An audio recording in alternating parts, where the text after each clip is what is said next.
기도하겠습니다. 하나님 아버지, 오늘 이 자리에 있는 우리의 믿음을 통해서 아버지의 이름이 높여지기를 기도합니다. 아버지의 뜻이 온 땅에 펼쳐지는 그 일에 우리가 동역자로 사용되기를 소원합니다. 우리의 삶을 통해서 이 땅 가운데 하나님의 나라가 드러나기를 소망합니다. 우리를 자녀 삼아 주신 아버지의 뜻을 헤아리며 풍성한 삶을 살아가는 기쁨을 누리도록 주여 우리를 도와주옵소서. 오늘 이 예배의 주인 되시는 주님을 기억하며 예배를 통하여 주의 음성 듣게 하시고 주님을 더 알아가는 기쁨도 누리게 하옵소서. 이 시간 말씀의 은혜가 쌓여가는 시간 되게 하시고 이 말씀이 생명의 근원이 되어 돌아오는 한 주간 세상 가운데서 우리가 그리스도인으로 살아갈 때 그 힘이 되게 하여 주옵소서. 예수님의 이름으로 기도합니다. 아멘. 자, 우리 공동체 이야기를 하고 있습니다. 우리 공동체에 대한 이야기를 지난주부터 시작했는데요. 세상을 살다 보면 여러 가지 종류의 모임에 속하게 됩니다. 저도 여러 모임이 있죠.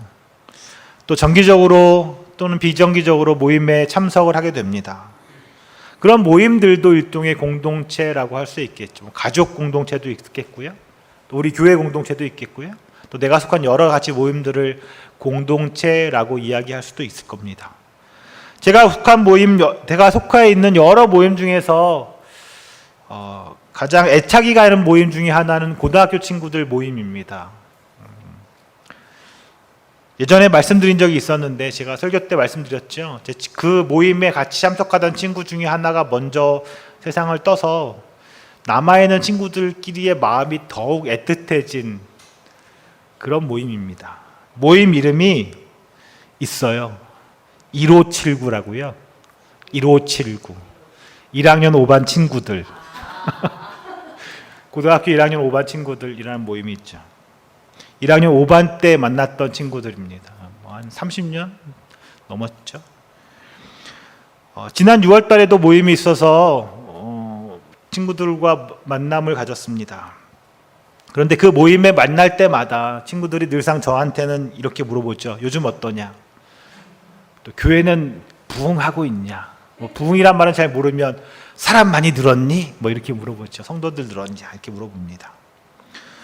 고등학교 1학년 때부터 지금까지 친하게 지내오고 거의 끊이지 않고 만나오고 있던 모임이다 보니까 그 친구들도 제가 하는 일에 대해서 늘 걱정 반, 격려 반 이런 마음으로 하는 인사입니다. 그 중에 몇몇은 교회를 다니기도 하지만 신앙이 전혀 없는 친구도 있습니다. 자기는 뼛속같이 불교다라고 말하면서 저한테 황 목사 나를 위해서 기도 좀 해줘 이렇게 말하는 친구도 있죠. 본인은 교회 갈 생각이 전혀 없는데 자기는 절에 갔다 왔다고 맨날 이야기하면서 뭔 일만 있으면 카톡으로 기도 좀 해주라 이러고 연락이 오는 친구도 있어요.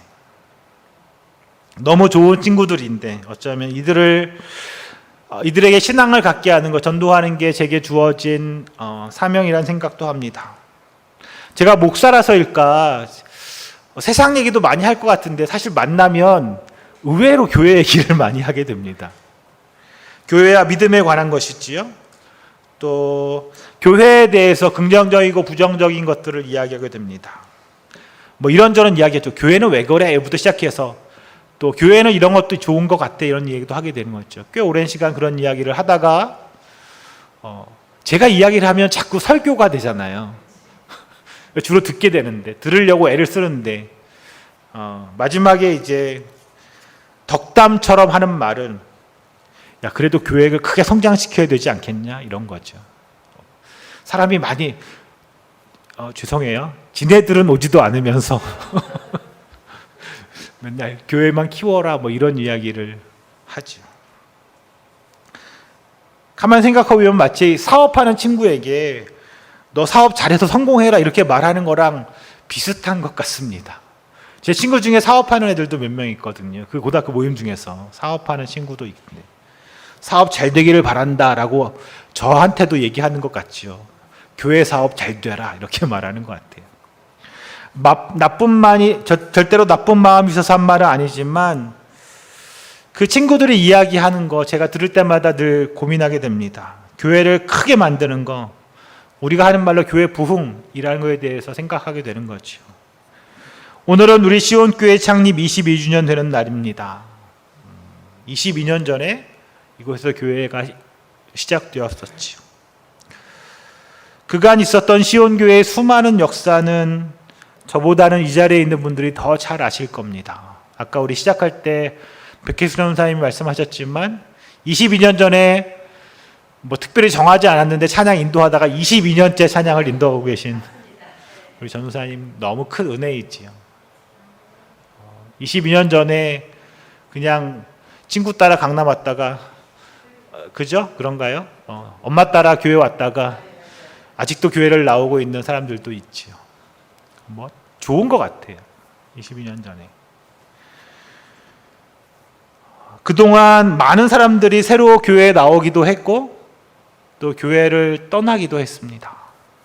뭐 오늘 아동부 성경학교 이야기하지만 저는 못 봤는데 사진 보니까 꽤 많은 아이들이 바글바글 거린 적도 있었다고 하더라고요. 여기 위층에 가게집 가면 예전에 아이들 많아서 맨날 뭐 아이스크림도 사가고 음료수 사가고 애들 뭐 축구한다고 뛰어다녔다 뭐 이런 얘기를 하시는데 사실 저는 본 적은 없잖아요. 어쨌든 그렇게 된 적도 있었죠. 우리 교회에도 그런 역사도 있고 스토리도 있는 거죠. 그런데 가만 생각해 보니까 이런 것도 있더라고요. 어떤 교회는 참 희한하게 생긴 지 설립한 지 개척한 지 얼마 안 됐는데 엄청난 부흥으로 정말 대형 교회로 초대형 교회로 성장했다고 하던데 그런 모습과 비교해 보면 우리 교회는 아직도 교인 수가 많이 적은 그런 개척교회 수준에 불과하다는 생각도 하게 됩니다. 우리 교회뿐 아니라 우리 교회가 22년 됐는데 제가 여기 가만히 앉아서 찬양하면서 생각해 보니까 아까 전사님 이야기를 생각하다 보니까 저도 목사가 된 지 5년이 넘었습니다. 제가 10년 전까지 회사를 다니다가 회사 때려치고 신학교 가서 공부하고 목사가 됐잖아요. 제가 처음 목사 될 때 말씀드렸지만 친한 분들이 저한테 큰 목회하라고 말씀하신 분이 많았거든요. 저도 모태신앙이니까 여러 교회에 계신 분들이 아니까 웃으면서 그랬어요. 큰 목회. 너무 감사하고 고마운 말씀이 있죠. 그런데 제 주변에는 저랑 비교할 수 없을 정도로 정말 훌륭한 목사님들이 많이 계십니다. 저보다 더 뛰어나고 더 훌륭함에도 불구하고 여전히 적은 성도들을 데리고 목회하는 분도 많은데 제가 과연 그럴 수 있을까 하는 생각도 예전에는 했었지요. 사랑하는 시온교회 성도 여러분, 우리 시온교회는 부흥하는 교회일까요? 오늘 설교 제목이 부흥하는 시온교회의 부흥인데 우리 시온교회는 부흥하는 교회일까요? 아니면 부흥했던 교회일까요? 부흥할 교회일까요? 네, 부흥할 교회? 부흥하고 있는 교회? 부흥하고 싶지요. 사람들이 말하는 부흥이 우리 교회에도 있었으면 좋겠다는 생각도 합니다. 근데 우리 교회가 부흥이 없었을까? 그런 생각도 해보게 되는 거죠. 많은 사람들은 교회의 부흥을 그 교회 성도들이 얼마나 많이 늘어나는가라고 쉽게 말합니다. 그냥 사람 많이 늘어나면 교회가 부흥했다라고 이야기하죠. 심지어는 목사들끼리 만나면 은근히 그런 이야기 하게 됩니다.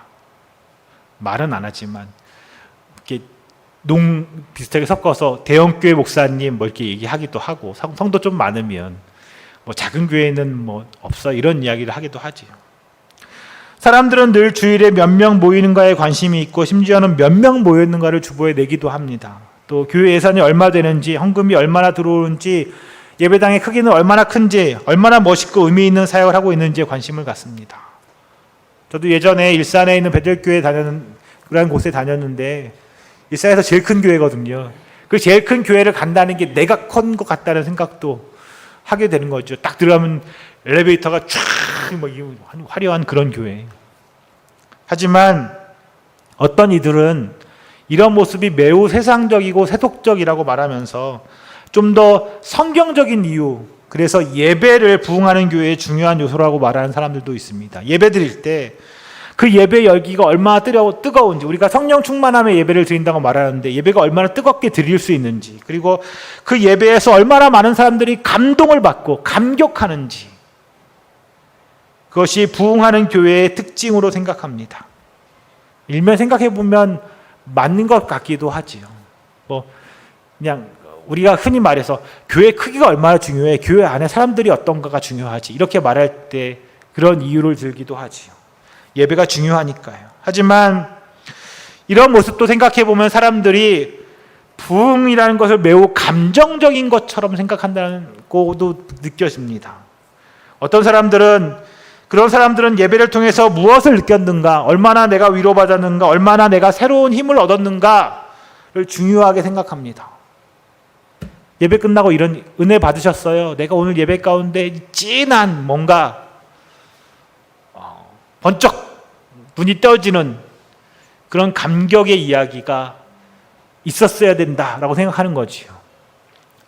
제 설교를 늘 원고를 쓰는데 설교하고 상관없이 제가 설교하고 가끔 끝나고 나서 제 아내하고 설교 이야기를 하고 여러분들하고 설교 이야기에 듣잖아요. 가끔 예배 얘기하다가 나온 얘기가 뭐예요. 설교 예배하고 설교할 때 사람마다 예배에서 느는 감동의 포인트가 다르죠. 어떤 이들은 찬양하는 시간이 되게 감격스러워하고 감동스러워, 그 예배에 그것이 가장 좋아요. 설교는, 목사님 설교는 무슨 얘기했는지 하나도 모르겠는데, 나중에 지나고 나면 목사님은 무슨 설교했는지 하나도 못 알아듣겠는데 그냥 그 찬양하는 시간이 좋은 사람도 있죠. 또 어떤 사람들은 목사님의 설교의 내용과 목사의 설교의 내용과 아무 상관없이 그냥 목사가 설교 때 말했던 한 구절, 제가 어제 꿈꿨는데 십자가를 봤어요, 이런 구절을 얘기하면 나도 그랬는데, 이런 거예요.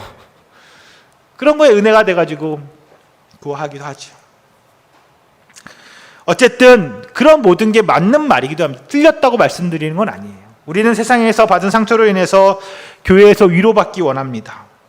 너무 당연하고 교회가 해야 되는 일이지요.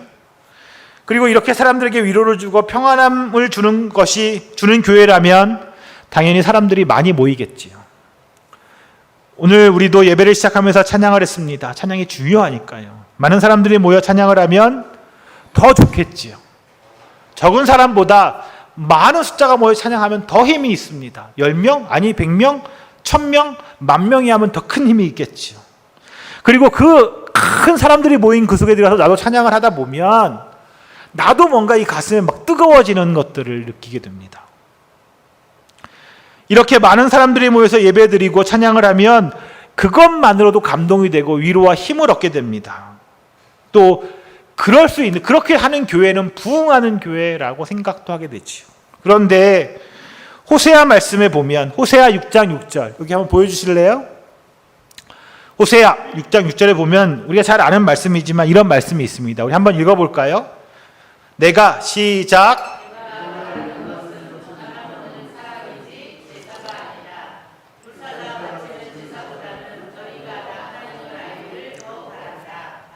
아멘. 말씀처럼 성경에서 보면 호세 말씀에서는 하나님께서는 겉으로 드러나는 모습만 보시는 분이 아니라고 이야기합니다. 분명 성경은 하나님께서 정말 원하는 것이 사람들이 많이 모여서 화려하게 드리는 제사가 아니라 뭐라고요? 그들이 하나님을 아는 것, 하나님을 아는 데서 흘러나오는 변함없는 사랑, 또 가난하고 약하고 힘든 자를 긍휼하게 여기는 마음이라고 말합니다.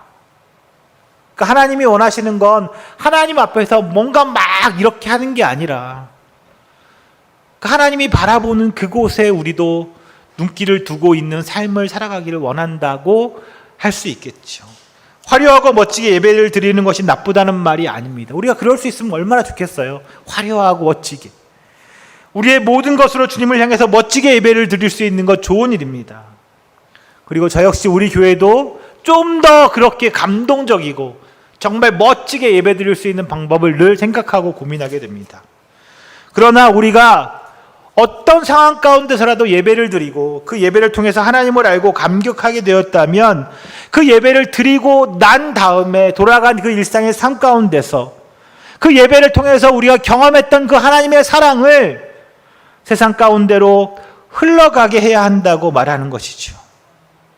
다시 말해 우리가 예배 드리는 것 거기에만 관심이 있는 게 아니라 그 예배를 드리는 그것이 돌아선 나머지 나의 삶과도 연결되어 그쪽으로 흘러가야 한다는 거죠. 우리가 일주일에 한 번 모여서 주일날, 주일날 이렇게 예배 드리는 이 예배가 오늘 우리가 이렇게 예배를 드렸기 때문에 나머지 6일 동안에도 우리가 오늘 예배 드리는 삶의 그 삶이 그대로 흘러갈 수 있어야 한다는 것이죠. 그런 예배를 통한 삶의 열매가 드러날 때 그런 교회가 참다운 부흥을 경험하는 교회라고 감히 말할 수 있지 않을까 생각됩니다. 그러니 우리가 모여서 아무리 멋진 예배당에서 화려하고 멋지게 예배를 드렸다고 해도 우리가 이곳을 나가서 나머지 6일 동안의 삶 가운데 아무 변화가 일어나지 않는다면 하나님이 호세아 말씀처럼 우리가 오늘 드리는 이 예배를 지켜보기가 너무 힘들다라고 말하지 않으실까요?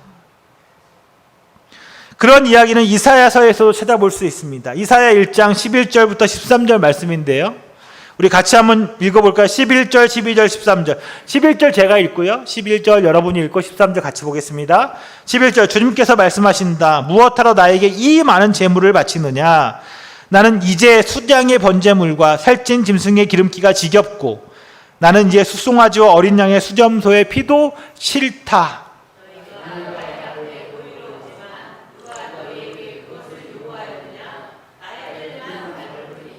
다시는 헛된 재물을 가져오지 말아라. 다 쓸모없는 것들이다. 분향하는 것도 나에게 역겹고 초하루와 안식일과 대회로 모이는 것도 참을 수 없으며 거룩한 집회를 열어놓고 못된 짓도 함께하는 것을 내가 더 이상 견딜 수 없다. 이스라엘 백성들이 드렸던 제사는 누구에게 드리는 제사였어요? 누구에게? 하나님께 드리는 제사였겠죠. 그들은 당연히 하나님을 향해서 제사를 드렸습니다. 오늘 우리가 예배 드리는 것과 같지요. 그런데 하나님은 이스라엘 백성이 드리는 이 화려하고 장엄하고 멋진 예배에 대해서 말씀에서 분명히 역겹고 참을 수 없으며 견딜 수 없다라고 하십니다. 왜일까요? 예배가 필요 없어서일까? 제사가 불필요한 것일까요? 아니지요. 제사와 예배, 이것은 구약의 핵심적인 부분입니다. 그러나 예배와 제사를 드렸다면 거기에 걸맞는 인애와 자비를 베푸는 삶이 뒤따라야 한다는 거죠. 우리가 하나님을 바라봤다면, 다시 말하면 하나님께 우리의 마음을 드리고 하나님을 바라봤다면 그 하나님이 바라보고 있는 세상을 향해서도 우리도 눈을 돌려 그들을 바라보고 그들을 섬기는 모습이 있어야 한다는 거죠. 그런 삶이 없는 그냥 하나님께만 화려하게 드리는 예배, 거기엔 거짓이 있다라고 하나님이 이야기하시는 거예요. 정말로 부흥하는 교회의 예배는 그 예배에서 우리가 무엇을 느꼈느냐가 중요하지 않습니다. 내가 예배 드리는데 내 마음에 찡한 무언가 닭살 돋는 소름이 있었다. 그게 중요하지 않다는 거예요. 그게 있을 수도 있고 없을 수도 있겠죠. 아무 감격이 없을 수도 있어요. 하지만 오늘 내가 들었던 그 예배 시간에 들었던 말씀 한 구절, 오늘 내가 예배 드리면서 찬양 부르면서 고백했던 그 찬양의 한 구절의 이야기가 매일 내 삶 가운데 그대로 드러나야 한다는 거죠. 우린 자본을 중요하게 생각하는 사회에 살고 있습니다. 다시 말해서 돈을 중요하는 시대에 살고 있다는 거죠. 그러다 보니까 일단 무조건 규모가 커야지만 잘 되는 거라고 생각할 수 있습니다. 그래서 그 세상 가운데 있는 교회도 자칫 그런 생각을 갖게 됩니다. 성도가 많이 모여야, 그래야 교회가 커져야, 재정이 넉넉해져야, 그래 그 모인 사람들과 그 돈 가지고 무언가 더 좋은 일을 할 수 있지 않겠나 라고 생각한다는 거지요. 하지만 이것은 마치 숫자와 규모가 없으면 세상에서 아무 일도 할 수가 없다라고 말하는 것과 같습니다. 사람과 돈이 없으면 아무것도 할 수 없다라고 말하는 거죠. 그런데 성경을 읽다 보면 그런 규모나 크기, 숫자에는 별 관심이 없는 것처럼 보이는 우리 하나님을 만나게 됩니다. 오히려 때로는 너무 큰 거, 너무 화려한 거를 싫어하시는 것처럼 보이는 그 하나님을 보게 됩니다. 언제 그런 이야기가 나오나요? 우리가 잘 아는 사사기의 기드온의 이야기지요. 기드온이 전쟁하러 나갑니다. 미디안이 미디안 백성들이 쳐들어오지요. 미디안의 군대가 13만 5천 명이라고 해요. 13만 5천 명. 뭐 몇 명인지 규모가 얼마큼 되는지 잘 모르겠어요. 그런데 이 13만 5천 명과 싸우려기 위해서 모인 이스라엘 군인의 수가 얼마였을까요? 3만 2천 명이에요. 일단 우리가 생각하기에 13만 5천 명이 많아요? 3만 2천 명이 많아요? 14만 5천 명이 많죠. 한 10배까지는 안 더라도 40배 정도 되는 거예요. 그런데 하나님이 이렇게 말해요. 기드온에게. 내가 거느린 군대의 수가 너무 많다. 이대로는 내가 미디안 사람들을 내가 건드린 군대의 손에 넘겨주지 않겠다. 이스라엘 백성이 나를 제쳐놓고 너희가 힘이 세어서 이긴 줄 알고 스스로 자랑할 걸 염려된다. 하나님 이렇게 말씀하신 거예요. 그러면서 몇 명까지 줄여요? 300명까지 줄입니다. 그리고 300명으로 전쟁에서 승리를 거둡니다. 놀랍지 않습니까? 신명기에서는 하나님께서 이스라엘 민족을 자신의 백성으로 택한 이유가 그들의 수가 많아서가 아니라고 합니다. 가끔 우리가 궁금하잖아요. 왜 하필 그 수많은 온 세상을 하나님이 만드셨는데 그 중에 성경의 이야기가 이스라엘 백성에게 딱 찍어서 이스라엘 백성을 하나님이 너희를 내 백성 삼겠다고 신명기에서 모세 통하여 모세의 이야기에 나오는 그 말씀을 하셨을까? 왜 우리는 아니지? 하나님이 이 한반도에 오셔서 우리 민족을 택하셨으면 오늘 성경의 이야기가 누구의 이야기가 듣겠어요? 우리의 이야기가 듣겠죠. 그런데 하나님이 그 이유를 뭐라고 얘기하냐면 그들이 가장 수가 적은 민족이었기 때문이라는 거예요. 가장 약한 민족이었기 때문이라는 거죠. 가장 작은 민족이었기 때문이라는 거예요. 하나님은 숫자가 많고 규모가 큰 것에 관심이 있는 분이 아니십니다. 오히려 적은 숫자, 세상이 볼 때 화려해 보이지도 않고 힘이 있어 보이지도 않은 자들을 하나님은 기뻐하시고 또 그들을 통해서 일하고 계시는 것 같다라는 생각을 지울 수가 없습니다. 하나님은 능력 많고 돈 많고 재능 많은 사람들을 사용하셔서 일을 하시는 것이 아니라 작고 보잘것 없어 보이지만 그 사람을 사용하신다는 거죠. 이런 생각은 하나님이 자신이 거할 곳, 그 성전을 거할 곳으로 지은 곳이 큰 궁전이 아니라 처음에 하나님 무엇을 지었어요? 모세를 통하여 성막, 텐트를 만들라 하는 것에서도 보면 알 수 있다는 거죠. 하나님께서는 이 성막을 직접 설계하고 만드는 법을 자세히 알려주셨습니다. 그런데 성막, 출애굽기에 나오는 그 성막의 크기가 얼마나 될까요? 얼마나 될까? 피라미드 아시죠? 가본 적 있으신 분? 피라미드 직접 나 봤어? 못 봤습니다. 직접. 하지만 텔레비로 봤지요. 텔레비로 봤는데 피라미드 사진을 보면 피라미드가 요만하다면 사람이 요만해. 보이지도 않아요. 피라미드가 요만하다면. 이집트의 그 앞에 스핑크스 있죠. 스핑크스는 높이가 20m, 바닥 면적이 78만 6천 평이나 되는 엄청난 규모입니다. 잘 모르겠어요. 뭐 얼마큼 되는지. 높이가 20m. 20m면 어느 정도일까? 7층 정도요? 7층 정도 높이라고 하죠. 바벨론의 느부갓네살의 신상의 높이는 30m라고 합니다. 30m면 한 10층 정도 되겠네요. 10층. 이에 반해서 하나님이 자신의 집, 내가 있을 곳이라고 말했던 그 모세의 출애굽기에 나온 성막은 바닥 면적이 총 면적이 400평. 그 땅까지, 앞에 마당까지 400평이고요. 실제로 성막 자체는, 텐트 자체는 20평 남짓이라는 거죠. 그리고 그 중에서 하나님이 임재하시는 처소인 지성소는 고작 7평입니다. 하나님이 거하겠다고 하신 성막은 고대의 다른 신상이나 성전들에 비하면 너무 작고 왜소해 보입니다. 높이는 몇 메타나 될까요? 고작 높아야 5m입니다. 5m. 아마 우리 교회 높이 정도? 조금 더? 그 정도 될 것 같습니다. 하나님은 이렇듯 크기나 규모에는 별 관심이 없으신 것 같습니다. 하나님은 자신의 영광을 인간이 만든 화려한 건물이나 장식된 것이나 금이나 은의 보물에 그것을 통해서 드러내려고 하지 않으신다는 거지요. 또 있습니다. 하나님 나라 이야기할 때 하나님 나라, 예수님이 하나님 나라 이야기할 때 그 비유로 겨자씨라는 것을 사용하셨어요. 겨자씨. 겨자씨 하나 너무 작은데 온 우주에 가득 찰 그 하나님의 나라가 고작 어디에서 시작된다고요?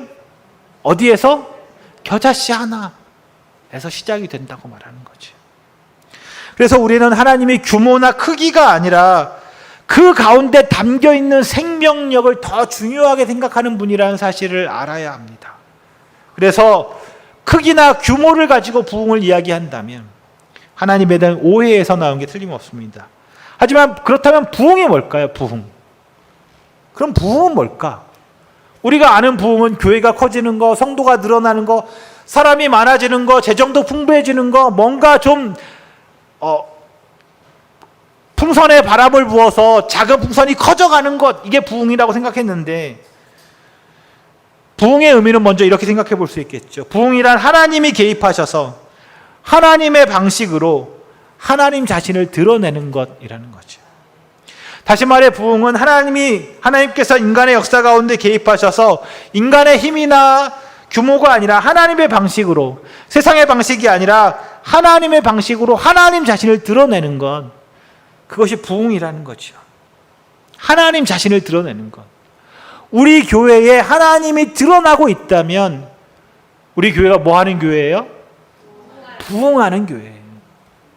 우리 교회 성도들을 통해서 하나님의 모습들이 세상 가운데 드러나고 있다면 우리 교회가 무슨 교회예요? 부흥하는 교회라는 겁니다. 그러므로 잘 꾸며진 예배당에서 화려한 예배를 드리고 세상이 알만한 또 멋진 사역을 하고 교인의 숫자가 늘어나서 다시 또 더 큰 건물을 짓고 성도와 재정이 늘어나는 것, 그런 것 가지고 교회가 부흥한다고 말한다면 하나님에 대한 오해일 수밖에 없다는 거죠. 사랑하는 시온교회 성도 여러분, 그렇다면 정말 부흥하는 교회는 뭘까? 우리 시온교회는 부흥하는 교회인가요? 이것이 오늘 저와 우리 성도들 모두에게 드리는 질문입니다. 신대원에 다닐 때 교회 성장, 교회 행정, 건강한 교회 만들기 같은 수업들을 수강했습니다. 어떻게 하면 목사들도 똑같아요. 목사라고 다르지 않더라고요. 목사들도 그런데 관심이 있어요. 교회를 성장시키는 방법, 교회를 크게 늘리는 방법, 교인 수를 늘리는 방법에 관심이 있어서 교회 성장학이라는 수업도 있고요. 그런 방법도 가르칩니다. 구미가 당기고 재미있는 이야기들도 많았고 가끔 실제로 그렇게 해서 교회가 크게 부흥한 성장한 교회 목사님이 오셔서 간증처럼 자기 자신의 은근슬쩍 자랑을 늘어놓기도 하시지요. 여러분도 잘 알다시피 저는 예전에 대학원에서 경영학을 공부했습니다.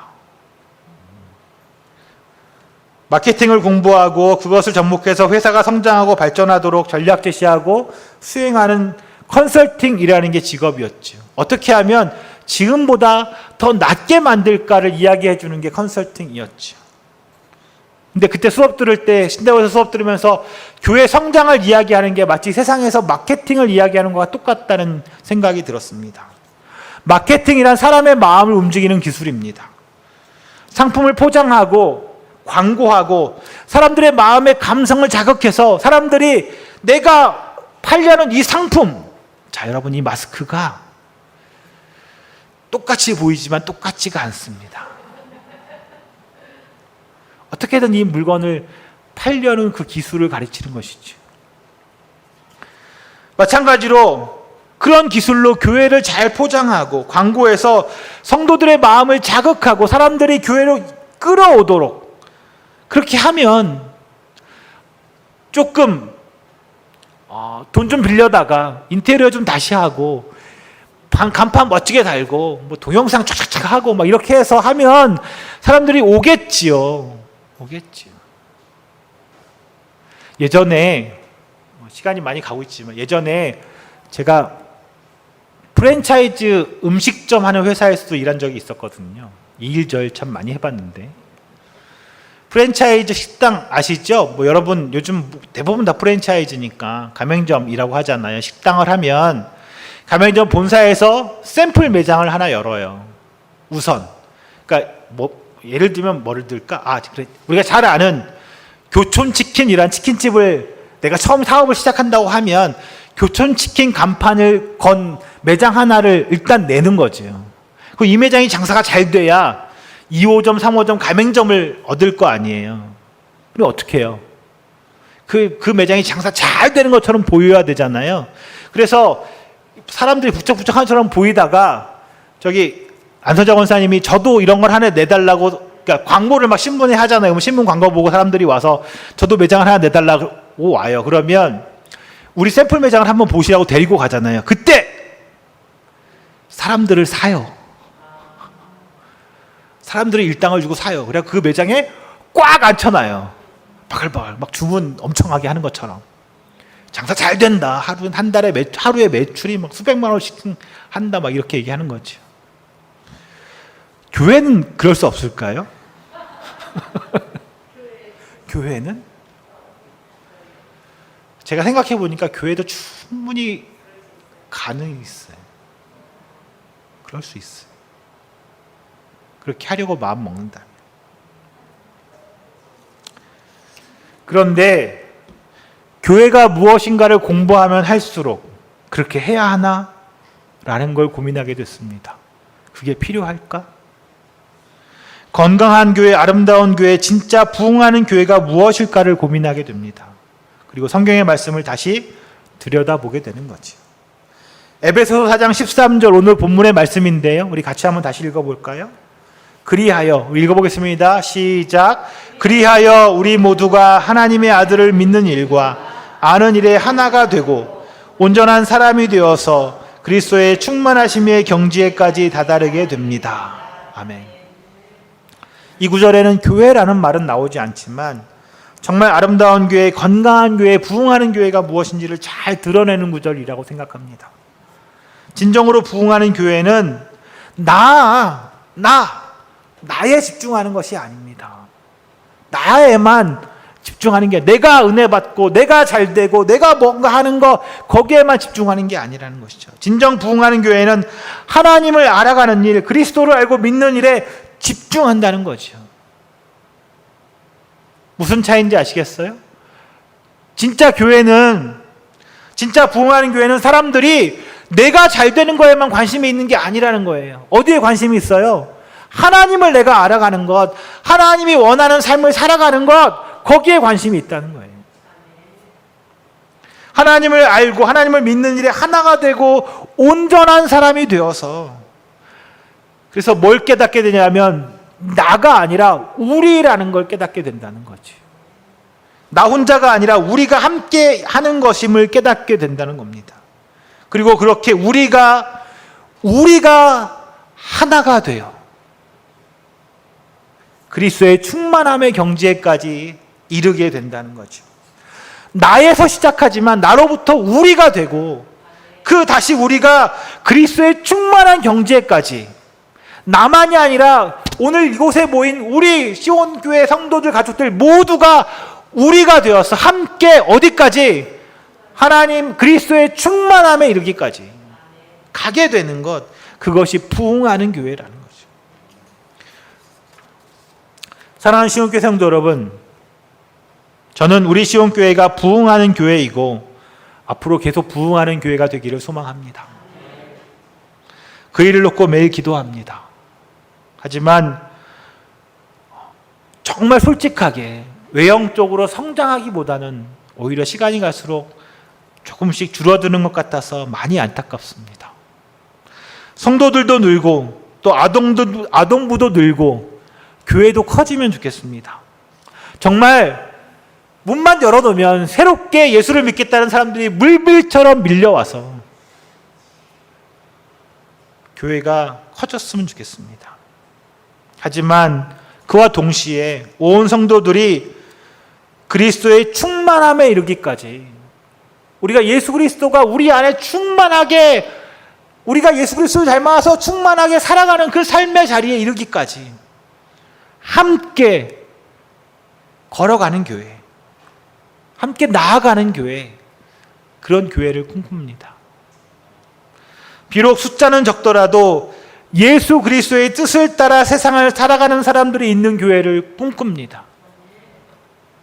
저는 그래서 아까 시작할 때 백희춘 선생님이 하신 말씀이 너무 가슴에 은혜가 됐습니다. 처음에 그냥 찬양을 인도하기 시작했는데 무려 22년간 그 길을 꾸준히 걸어가고 있는 그런 백전도사님 같은 분들이 있는 교회. 백전도사님 한 분이 아니라 한 분만이 아니죠. 우리 교회 그런 분들이 여러 계시잖아요. 그런 교회. 단 한 사람이라도 매일 하나님의 말씀이 말하는 바를 살아내려고, 그렇게 살아가려고 꿈틀거리고 애쓰는 그런 교회. 그것이 우리 교회이고 앞으로도 우리 교회일 거라고 믿습니다. 그리고 이것은 저 혼자만의 꿈이 아닙니다. 하나님이 꾸시는 꿈이시고 또 우리 시온교회 모든 성도들이 함께 공유해야 하는 꿈입니다. 다시 말씀드리면 부흥하는 교회는 우리가 만드는 게 아닙니다. 부흥은 우리가 조작하는 것이 아니라 하나님이 직접 만드시는 일이기 때문입니다. 그렇기에 하나님은 오늘도 분명히 교회를 부흥시키고 계십니다. 우리 시온교회도 하나님이 부흥시키는 교회, 하나님이 찾으시는 교회이고 앞으로 더욱 그런 교회가 되기를 꿈꿉니다. 저와 함께 그 하나님의 꿈을 함께 꾸고 우리 시온교회의 부흥을 함께 소망하며 이 땅을 살아갈 여러분 모두를 주님의 이름으로 축복합니다. 우리 찬양 선한 능력으로 다시 한번 찬양하고 말씀을 기억하며 기도하겠습니다.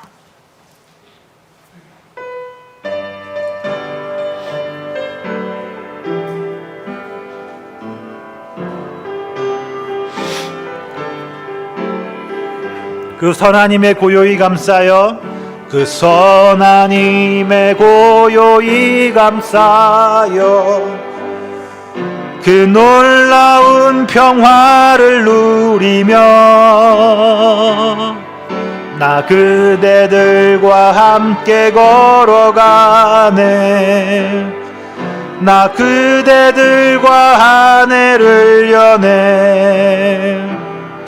지나간 어물 어둠의 날들이 무겁게 내 영혼 짓눌러도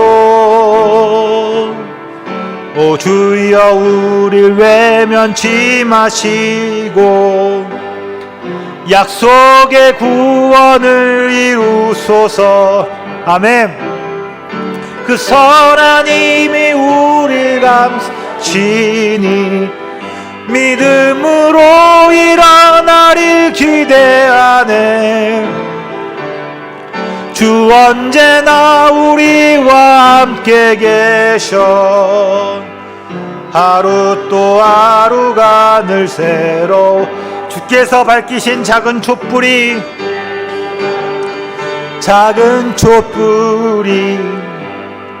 어둠을 헤치고 타오르네. 그 빛에 우리 모두 하나 되어 온 누리에 비추게 하소서. 그 선하님이 우리를 감싸시니 믿음으로 일어나릴 기대하네. 주 언제나 우리와 함께 계셔. 하루 또 하루가 늘 새로워. 이 고요함이 깊이 번져갈 때 저 가슴 벅찬 노래 들리네. 다시 하나가 되게 이끄소서. 당신의 빛이 빛나는 이 밤. 아멘. 그 선한 힘이 우릴 감싸시니 믿음으로 이런 날을 기대하네. 그 언제나 우리와 함께 계셔. 하루 또 하루가 늘 새로워. 아멘. 우리 같이 주여 한번 외치고 찬양과 말씀을 기억하며 기도하겠습니다. 주여!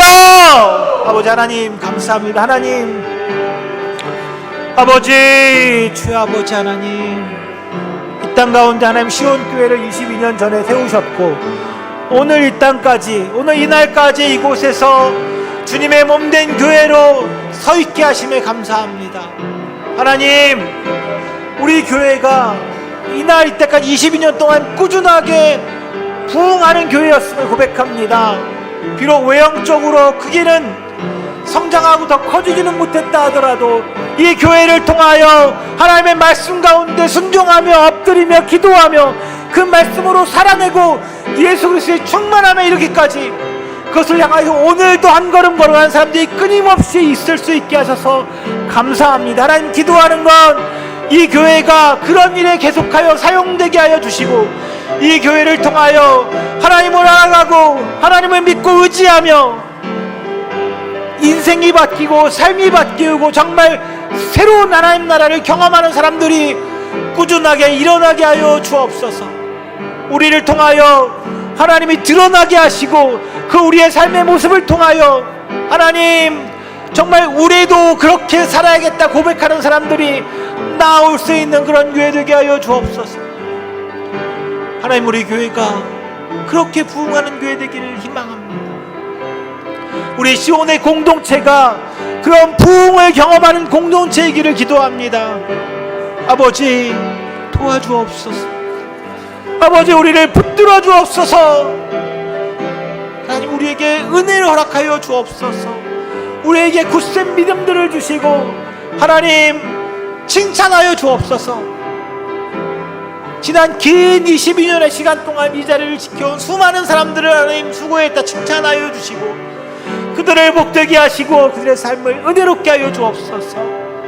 하나님, 그리고 앞으로 주님 부르시는 날까지 그 일을 계속 감당할 수 있는 은혜도 허락하여 주옵소서.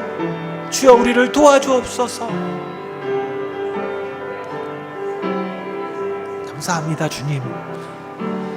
감사합니다, 주님. 예수님의 이름으로 간절히 기도합니다.